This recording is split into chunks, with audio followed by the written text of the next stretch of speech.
So I'm happy to say we finally got our first look at gameplay for Grayzone Warfare thanks to IGN, which I will be using the footage that they posted, hence the logo down there. I'll link the full video in the description so that you guys can check it out for yourself. I'm going to be talking over this one, of course. So if you want to hear and see what's actually going on in the gameplay yourself, go ahead and check that out in the description. Massive disclaimer here. This is early development where everything is subject to change and you need to dump a bucket of salt on this. We're for sure early days here, like Tarkov 2016 levels, so let's get into it. TLDR here, if I'm being honest, and I am being honest, brutally honest, I wasn't impressed by anything that I saw in this footage. It's an Unreal Engine shooter gameplay demo, but I'm still anxious to get in the game for myself. The skeleton of the gameplay and the visuals seem to be there, which is enough for me. However, the rest we'll need to discuss, so let's get started. In case you're out of the loop, Grayzone Warfare is the game that some people call the Tarkov killer, and this is the first real look at gameplay that we've gotten of it. Well, based off what we saw today, and as I predicted, the only thing this game has even a chance of killing is maybe Arma 3 Anti-Stasi, which is a great game, or game mode. If you guys haven't played Arma 3 Anti-Stasi, I highly suggest you do. This just doesn't deserve to be in the same conversation as Tarkov, in my opinion. Maybe if they were both coming out in 2016, then it would, but based off now and everything that's happening with Tarkov, even with all of its vast problems, yeah, just not right now. Based off what you guys think, in the future, I'll be posting this on the second channel instead of this channel, but I do want to actually get in the game myself first because the skeleton looks there. It looks good. It looks like this is still going to draw Tarkov fans, and it seems like it even is, just with this gameplay here. But for those who don't know, I do have a gaming channel called just NoiceGuy, not NoiceGuy Tarkov, just NoiceGuy, and I cover all games I'm interested in over there other than Tarkov. I've been posting about Broken Arrow, which is an RTS game, and I will post about Ashes of Creation Alpha 2 later this year, which is an MMO. However, given all the discussion around this game and the similarities to Tarkov and stuff like that, since we hadn't seen gameplay yet, that's why I started talking about this on the channel, and a lot of people in the Tarkov verse is talking about this. So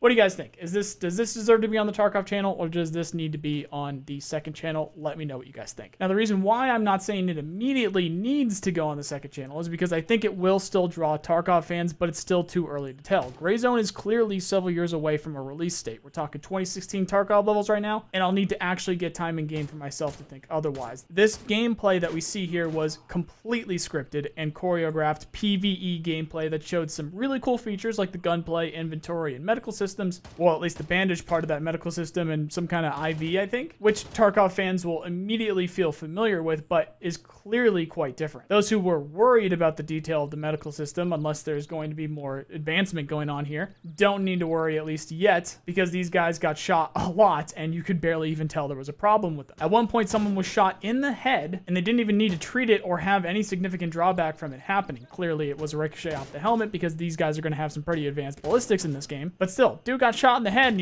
you're just fine. You did nothing. It was just like nothing happened. So don't need to worry about it, at least not right now. So if I'm going to speculate, the wording around the medical system in Grayzone is for just reviving downed players and not so much about combat life-saving techniques or anything too crazy, as I am certain it will be crude to start based off of this gameplay that we saw today. Nobody went down in the gameplay, so we don't know for sure. We also don't know if these players were on stims of any kind or the level of armor that they were wearing or how detailed it is in game in terms of the armor. Now, as I mentioned before, we know the ballistics is advanced and we can see where someone specifically gets shot in the arm or a specific body part, but we don't see the effect of the armor on the torso. We just see people getting shot and not going down. Sometimes getting shot a lot and not going down. Given the level of choreography here to this gameplay, I wouldn't be surprised if they had God mode on, so grain of salt there. Going on to the audio details need work. All around, the ambient sound was great, but the directional was off and the guns sound exactly the same. Something a game in early development will have, so no problems there. Give it some time to cook. Animations looked good. They were able to move around very smooth and do everything that you would hope to be able to do apart from vaulting, but I assume that's coming. All the different kinds of leans and stances were in there, so that's good to see. Everyone in this gameplay used pretty much the exact same gun with either a red dot or an LPVO. Now again, the ammunition is pretty advanced. There's a lot of different ammunition stuff going on there, but there was no real customization past, again,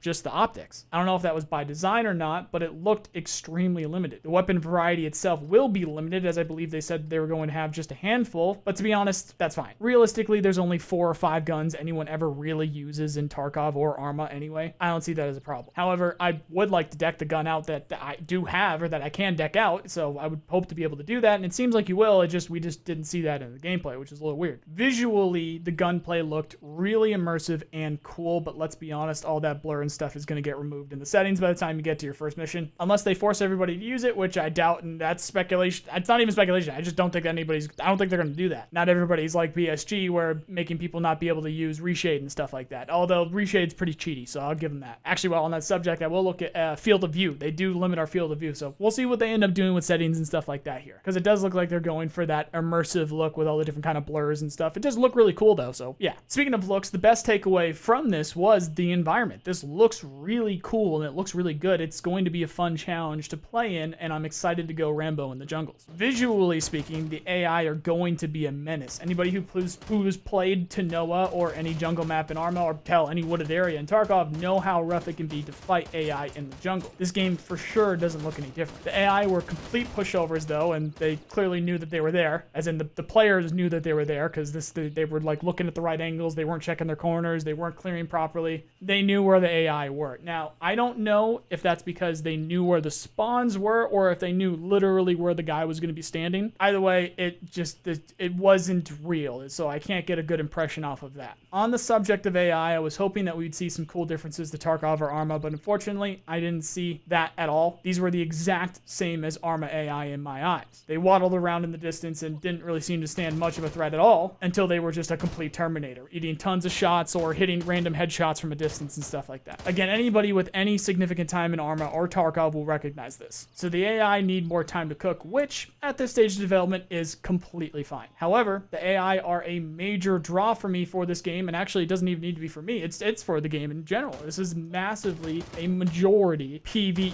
game. The devs have now been multiple times quoted saying that you can play for hours and not see another player. It has to be fun to fight them, and this gameplay didn't make it look fun to me. As somebody that's come from the experience that I have in Arma, which is several thousand hours, and my experience in Tarkov, which again is several thousand hours. The biggest redeeming feature for all of this is the fact that Madfinger, the devs for Grayzone, have not asked for a penny yet. They go out and make these claims without asking for anything in return yet. So I want to see what their price point is, or even a subscription service or what, because this game will need years of work before it comes close to what they want it to be. The devs know that, and now we know that, but we'll be able to actually feel it for ourselves at some point soon. At least it seems to be that way. They're hitting us with some soon TMs in terms of an initial release, a obviously in development early access release. So in conclusion, in order for me to actually like this game, I will need to see something really cool from the experience of doing missions and progressing through a story, primarily fighting AI and occasionally other players. That's what they've been selling to us, but for now, it doesn't look any different than Arma Reforger. While we don't see progression, we don't see story, the AI are bland, and we don't see PvP. So yeah, we got a ways to go, and I am so ready for it, but it just might be on the second channel instead of this main Tarkov channel. Again, please let me know what you guys think about keeping the Grayzone content on the Tarkov channel, because if enough of the Tarkov community is interested in this game, I will be doing that. But speaking of, the second channel is there, right there on the screen for you, along with my third channel about Star Citizen, which is actually doing some really cool stuff right now too, if you are interested. But that's all for now, guys. Click all the buttons, comment what you think, and sub for more. Otherwise, thank you very much for watching, and I hope you have a nice day. See you guys.